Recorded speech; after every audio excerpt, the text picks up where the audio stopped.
Une fille nommée Alice en avait assez de marcher toute la journée sans rien faire. La chaleur la rendait somnolente. Soudain, elle remarqua le lapin blanc, qui était pressé quelque part. Il semblait étrange à la fille qu'il se parle à lui-même et qu'il continue de regarder sa montre. Brûlant de curiosité, Alice se précipita sur le lapin et sans hésitation sauta derrière lui dans le trou. À l'intérieur se trouvait un puits profond dont les murs étaient tapissés de bibliothèques. Alice est tombée très lentement et a réussi à tout voir correctement. Une fois au fond du puits, la jeune fille remarqua une table en verre à 3 pieds. Il y avait une petite clé dorée et une sorte de bouteille. Alice a essayé d'ouvrir la porte avec la clé, mais elle était trop petite. Regardant autour d'elle, elle vit une petite porte. Pour l'ouvrir et se retrouver dans un magnifique jardin, Alice a dû boire dans une bouteille sur la table. Après avoir pris quelques gorgées, sa taille a commencé à diminuer. La fille rétrécit si vite qu'elle n'eut pas le temps de prendre la clé de la table. Puis, elle vit une tarte magique sur le sol. Dès qu'Alice a pris une bouchée, elle a commencé à grandir rapidement vers le haut. La fille a tellement grandi qu'elle ne pouvait plus franchir la porte chérie. Alice se mit à pleurer tellement que bientôt une énorme flaque d'eau se forma près d'elle. À ce moment-là, elle remarqua le lapin blanc. La fille l'a appelé, mais il était pressé et, effrayé, a laissé tomber ses gants et son éventail. Alice les ramassa et vit comment elle commençait à rétrécir. La raison était un fan magique. Alice est tombée dans une mare de ses propres larmes. Lorsqu'elle a été jetée à terre, la fille a de nouveau remarqué le lapin. Il a confondu Alice avec sa femme de chambre et a ordonné de rentrer immédiatement à la maison pour de nouveaux gants et un ventilateur. La fille a couru pour exécuter l'ordre. Chez le lapin, elle n'a pas pu résister à la curiosité et a bu du liquide dans une bouteille. Cela a conduit au fait qu'Alice a pris des proportions gigantesques et a rapidement rempli toute la maison. Elle n'a pu rétrécir que grâce aux tartes. Ayant retrouvé ses dimensions précédentes, la fille s'est enfuie. Bientôt, elle vit un énorme champignon sur lequel était assise une grosse chenille bleue. Alice se plaignit de ces changements constants de taille. La chenille a conseillé à la fille de manger un morceau de champignon. Alice a mangé une petite bouchée et est finalement revenue à sa taille normale. Et elle a continué. Soudain, Alice a vu une maison. En rentrant, la jeune fille se retrouva dans la cuisine, dans laquelle elle vit la duchesse avec un bébé qui pleurait dans ses bras. Un énorme chat était assis sur le sol, souriant d'une oreille à l'autre. La duchesse a expliqué à Alice qu'il souriait parce que c'était un chat duchessire. Soudain, le chat a disparu et le bébé a éclaté en sanglots. La duchesse a donné l'enfant à Alice et elle-même est allée chez la reine. La fille a été surprise de constater qu'elle ne tenait pas un enfant, mais un vrai petit cochon. Lorsque le chat est réapparu, il a conseillé à Alice de trouver le lièvre de Mars. Et puis il a disparu, et seul son sourire est resté dans l'air. La fille a pris la route. Bientôt, elle vit la maison du lièvre de Mars. Alice est arrivée juste à temps pour le début du goûter. La table était immense, mais seul le lièvre de Mars, le chapelier fou et la souris Sonia y étaient assis. Ils n'ont laissé personne s'asseoir à table et ont dit qu'il n'y avait pas de place. Alice a appris qu'il était forcé de boire du thé continuellement comme punition pour avoir tué Time. Le lièvre et le chapelier se moquaient de la fille de toutes les manières possibles et se moquaient d'elle. Incapable de tolérer une telle impolitesse, elle se leva silencieusement et partit. Bientôt, Alice se retrouva dans un magnifique jardin. Elle remarqua des jardiniers qui ressemblaient à des cartes à jouer. Ils ont teint les roses blanches en rouge. La fille en a été très surprise. Elle a appris que leur reine aimait les roses rouges et que seules les blanches poussaient. La reine exécuta ses serviteurs pour la moindre offense. Les jardiniers ont dit qu'elle jugeait le serviteur qui avait volé les biscuits en ce moment. Alice était très intéressée et elle est allée au tribunal. Là, elle a vu le lièvre de Mars et le chapelier fou témoigner. Quand ils eurent fini, la reine convoqua soudain Alice pour l'interroger. La fille a répondu qu'elle ne savait rien et a ordonné de laisser partir le domestique. La reine s'est fâchée et a ordonné d'attraper la fille. À ce moment, Alice sentit qu'elle recommençait à grandir. La fille se rendit compte que ce n'était que des cartes et elle n'en avait pas peur. Et à ce moment précis, la magie a disparu. Alice s'est réveillée dans la même clairière où elle a vu le lapin blanc pour la première fois. Il y avait un paysage familier autour, des sons familiers ont été entendus. Ce n'était donc qu'un rêve, pensa Alice. Il était une fois un meunier avec sa belle-fille.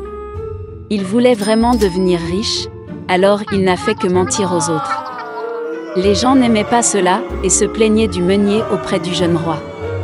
Le roi a décidé de donner une leçon au meunier et l'a appelé au château. Se présentant au roi, le meunier a parlé de sa belle-fille. Il a menti qu'elle savait transformer la paille en fils d'or. Le roi a demandé à la fille du meunier de venir au château le lendemain et de montrer à tout le monde ses capacités. Lorsque le père en a parlé à sa fille, elle était furieuse qu'il ait de nouveau menti. Le lendemain, ils sont allés au château. Le roi conduisit la jeune fille dans une pièce dans laquelle un rouet et un panier de paille étaient préparés. Le roi a ordonné qu'à l'aube toute la paille se transforme en or, et si elle échoue, son père sera puni pour tromperie. La fille regarda la paille et pleura amèrement. Soudain, la pièce s'illumina de lumière, et un petit homme apparut au milieu. Le nain a demandé pourquoi elle pleurait. La fille lui a tout dit. Le petit homme a offert son aide, mais en retour, il a demandé un collier qui pendait autour du cou de la fille. Elle a accepté. Et le nain s'est mis au travail. Dès qu'il a transformé toute la paille en or, le petit homme a disparu aussi soudainement qu'il est apparu. Le matin est venu. Le roi entra dans la pièce et fut étonné de ce qu'il vit. La fille était heureuse. Mais au lieu de la laisser partir, le roi a apporté plus de paille. Il a ordonné de le transformer en or le matin. La fille a recommencé à pleurer. Mais alors le nain est apparu à nouveau devant elle. Cette fois, il a demandé en échange une bague précieuse que sa mère avait donnée à la fille. Le nain a pris la bague et a commencé à tourner de la paille. Au matin, les paniers étaient pleins d'or. Lorsque le roi entra dans la pièce, il fut très content. Mais au lieu de lâcher la fille, cette fois, il remplit toute la pièce de paille. Le roi a ordonné à toute la paille de se transformer en or à l'aube. En retour, il a promis de pardonner à son père et de la faire reine. Dès que le roi quitta la pièce, le nain réapparut. Mais cette fois, la fille ne pouvait rien lui donner. Et puis le petit homme a dit qu'il transformerait la paille en or, si en retour la future reine donnait son enfant, qui allait naître. La fille n'a vu aucune autre issue et a donc accepté son offre. Quand le matin est venu, le roi a vu de l'or et était très heureux. Cette fois, il a tenu sa promesse. Il a libéré le père de la fille et en a fait sa femme. Alors la fille du meunier est devenue reine. Après un certain temps, son enfant est né. Et un jour, alors que la fille le couchait, un petit homme est apparu. Il prévint qu'il emmènerait l'enfant dans 3 jours si la reine ne découvrait pas le nom du nain. Dès que le petit homme a disparu, la fille a demandé aux serviteurs de faire une liste de tous les noms du royaume. Le matin, les serviteurs ont apporté la liste. Quand le nain est apparu, il a demandé à la reine quel était son nom. Elle a commencé à lire tous les noms de la liste un par un. Quand la reine eut fini, le petit homme dit qu'aucun des noms ne convenait. Et il a disparu. La fille a demandé aux serviteurs de faire une liste de tous les noms dans les royaumes voisins. Au matin, les domestiques avaient écrit sur un morceau de papier tous les noms qu'il avait trouvés. Quand le nain est apparu, il a demandé à la reine quel était son nom. Elle a commencé à lire tous les noms de la liste un par un. Mais il n'y avait pas de bon parmi eux. Et le petit homme a disparu. La reine a demandé aux serviteurs de visiter tous les pays connus et de recueillir autant de noms que possible. À l'aube, un domestique a dit à la reine qu'il avait vu une situation inhabituelle la nuit précédente. En marchant dans les bois, il est tombé sur une petite maison. Dans la cour près du feu, un nain a chanté une chanson que demain l'enfant de la reine serait enfin à lui. Et en même temps, il criait joyeusement son nom. Son nom était Rumplestiltskin. Le matin venu, le nain réapparut. Il a demandé à la reine quel était son nom.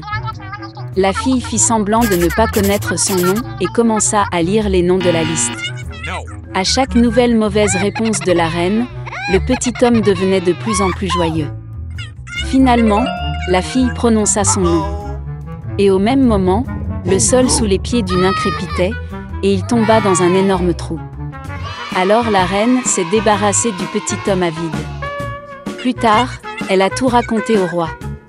Il vit que la reine regrettait ce qui s'était passé et lui pardonna. Depuis, ils ont vécu heureux pour toujours.